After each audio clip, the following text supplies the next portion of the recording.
வாங்க எல்லாரும் சாப்பிடுவோம். இன்னைக்கு என்ன சாப்பாடு அப்படின்னு பார்த்தீங்கன்னா, காலையிலே வந்து உருண்டை குழம்பு வச்சுட்டோம். உருண்டை குழம்பு வச்சு ரொம்ப நாள் ஆச்சு. இன்னைக்கு பருப்பு உருண்டை போட்டு குழம்பு வச்சாச்சு. தொட்டுக்கிற பார்த்தீங்கன்னா முட்டை ஆம்லேட்டு, வடகம் வத்தல். எனக்கு வடகம் வத்தல் வேணான்ட்டு நான் முட்டை ஆம்லேட் போட்டு வச்சு சாப்பிட்டுட்டு இருக்கேன். எங்கள் வீட்டில் வச்ச உருண்டை குழம்பு பாருங்கள் எப்படி இருக்குது. பாப்பா பக்கத்தில் வந்து கம்மி உருண்டை குழம்பு கட்ட கம்மி.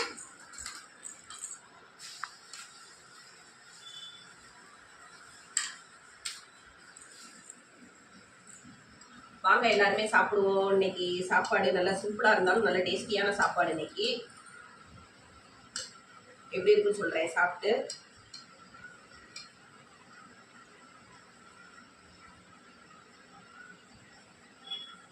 சூப்பராக இருக்குது குழம்பு. புளிப்பு காரம் எல்லாமே அழகாக சூப்பராக இருக்குது. வாங்க எல்லாருமே சாப்பிடுவோம்.